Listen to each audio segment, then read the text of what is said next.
Piece fans, this is your boy Nerdking back with another One Piece chapter read and review. Today, we have One Piece chapter 1160. Finally, the start of the God Valley incident in this flashback. And I do believe we are going to get the entire flashback right now because of how it was set up. This is obvious spoilers for the chapter. If you're not caught up, get the fuck on out of here! Let's do this shit, shall we? One Piece chapter 1160 titled, The God Valley Incident Yamato cover page coming back to the Flower Capital. I actually like this cover page. Looks pretty nice. The art is great. But we're more worried about what's in the chapter today. Let me fucking tell you. God Valley Incident is finally here.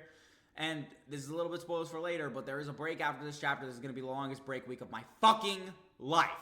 Let's get on to the next page, shall we? The chapter starts where the last one ended. We see the Davy clan on stage by all of the prizes. All of the celestial dragons are throwing weapons and shit at them. MC talks about that they are the Davy clan. And obviously the Celestials hate the Davy clan. We see even the narrator says the prey of the human hunt. Dude, the verbiage is fucking nuts.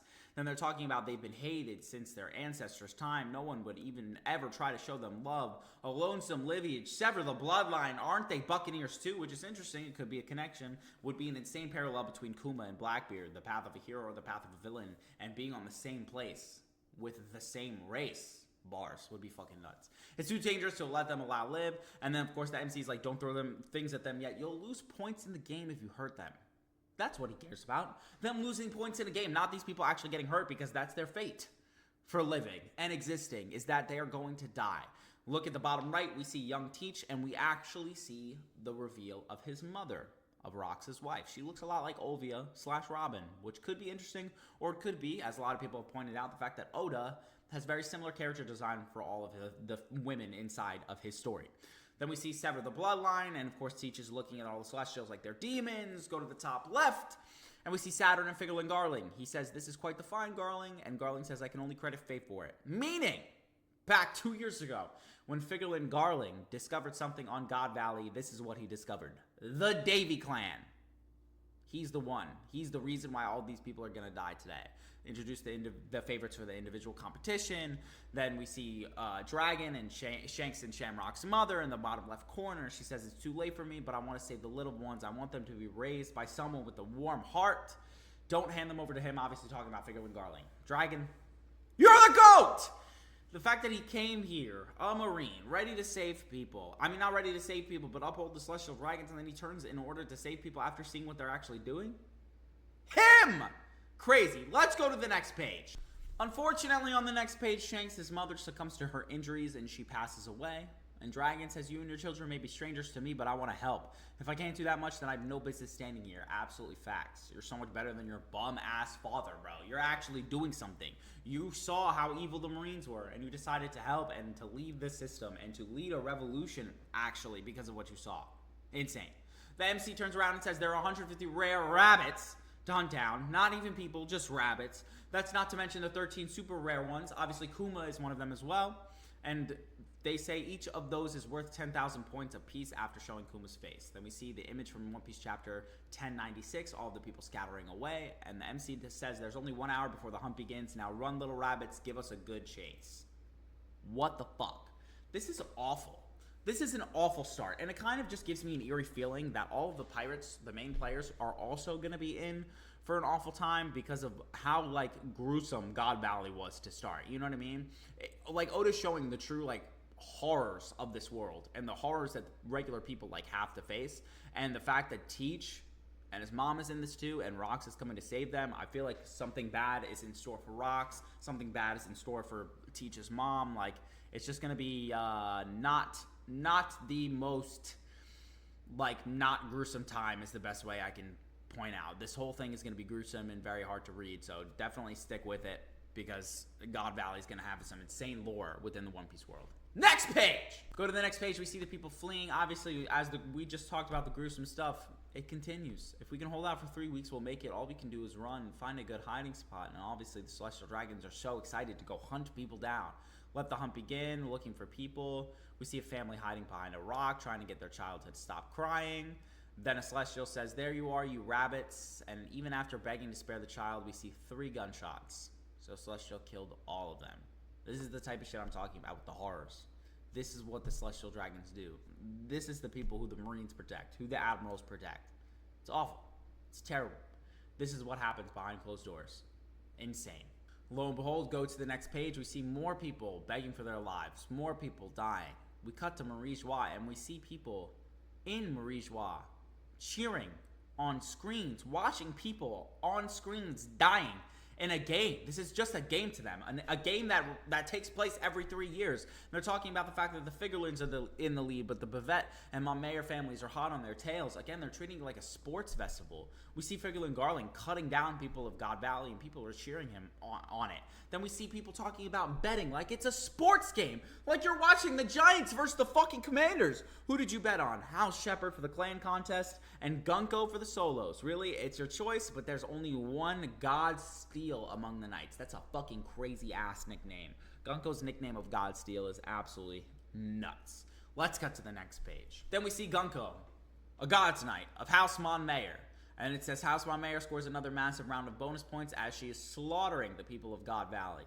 The leaker said that she wasn't a holy knight. Like, did we read the text that it says blatantly right there? Insane. Then we see people talking about, must be nice to be St. Garling, knowing a beauty like her is going to be his wife soon. And then we see Shockey saying, although I guess it's still up there. Well, not Shockey, but somebody talking about Shockey in that way. Then we see Sommers, this evil motherfucker who I really hope Sanji kills, bro. I really hope Sanji kills him in the most gruesome way. A kid climbed up a tree, and he says, you climbed up pretty high.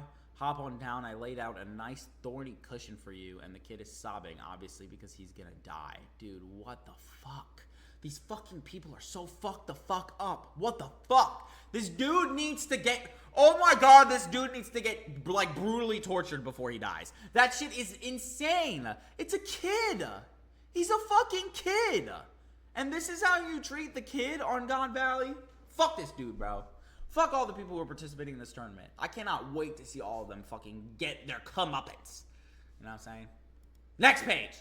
Then we cut to a father coming to see the kid and saying, stop, that's my kid. And the kid is crying for his dad. And he says, don't worry, I'll catch you. Then we see, obviously, blood splurt because he falls inside of the thorns. And Sommers says, oh, how touching. Dragon comes up onto his platoon, onto a bunch of people dying, and says, I thought by helping her I could defy the Celestial Dragons. Yet my entire platoon ended up executed. Holy fucking shit. This is one of the most brutal One Piece chapters I've seen in a minute. Like, oh my god. Then all of a sudden we see a Marine officer saying they were all present, I presume. Then we see a young Navy person, cadet, saying, naturally, sir, where the hell did that dragon kid go? Don't tell me he went to meddle with what's happening on that island. That might be a Kainu. I've seen people point that out. That dude on the bottom right might be a Kainu. Same haircut, and we never know, bro. Obviously, we know that they might have been in the Marines at the same time because they're very similar ages. Who knows? We see Dragon hiding, and we see Ivankov talking to Kuma and other slaves, and we see Celestial saying, it's here, the Buccaneer Brad is that's worth 10,000 points, and Ivankov says, you will never win if you play their rigged game. Focus on escaping to get it all together. So obviously, Dragon might do something to this Celestial Dragon. He might go ahead and be the one to save Kuma. I don't know. I guess we have to see on the next page. But again, this shit's brutal. It would be crazy if Akainu and Dragon were both in the Marines at the same time. Like, if Dragon was the one going to save people, but Akainu was like, it's orders. Let me follow my orders. Dragon, don't tell me Dragon's meddling with what's happening on the island. I need to be a Marine. I need to follow orders. Shows you who's the real fucking goat, Akainu, you fucking magma loser. All right, next page. Then we see Ivankov talking, saying we're escaping God Valley, and he says they still got hope. And then Celestial's like, that's 10 kills in a row for my prized rifle. Goes to shoot Kuma, but we see a shot go off, and it's Dragon's tranquilizer, and he says, damn, Then we see another Celestial going boom, boom, boom, shooting more people, and obviously Dragon, being the goat that he is, saved Kuma's life. Dude is, like, of course he's directly responsible for Luffy being born, obviously that is father, but he's also indirectly responsible for Luffy surviving. Saved Shanks, right, and we know that Shanks saved Luffy. Saved Kuma, we know that Kuma saved Luffy. Y'all say he's not a good father. He is a good father. He just separated himself from Luffy so that shit like this wouldn't happen to Luffy. So that Luffy wouldn't be in danger because of who Dragon was when he was at least a baby. Because now, obviously, Luffy could take care of himself. Insane. This dude's the GOAT. Say what you want. This dude's the fucking GOAT. Then we see a huge explosion off of the East Coast. Celestials are like, what is that? And then all of a sudden, it's the Rocks Pirates. There's no time. They're being swarmed by notorious pirates. Let's go! Rocks! I need to see him catching so many celestial bodies. Oh my god, Rox, please, my goat, go save Teach, go save your wife, my goat. Goated shit. Fuck the celestials. I need to see all of them get absolutely exploded, please. Next page. We see one of the most absolutely goated double spreads that Oda has ever produced, bro. Of the Rocks Pirates. This time we got the whole Rocks Pirates back on God Valley. Listen up, fellas. They've got Shocky here along with a bunch of treasure, not to mention devil fruits. Ain't no point in us killing each other over stuff yet. We gotta work together for now, and then once we're back, we'll divvy up the booty. Pause. No pause. Full send, if you know what I'm saying. We see everybody talking. We can't show Shocky. And then Shiki's like, obviously, she's going to fall for whoever saves her.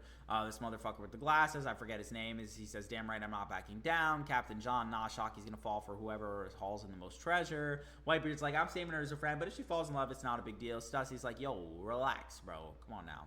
Gloriosa questions if she saves Shocky. Will Roger fall in love with her? Strussen's like, Wang Ji's back on Hachinosu. He didn't even stop. Hopefully she'll ban him from the bar. Linlin turns around and says, how stupid can you get? Heaven and earth can flip, and she wouldn't be with any of you fucking losers, you stupid little bitches. And Kaido's like, hey, Linlin. Hey, big sister.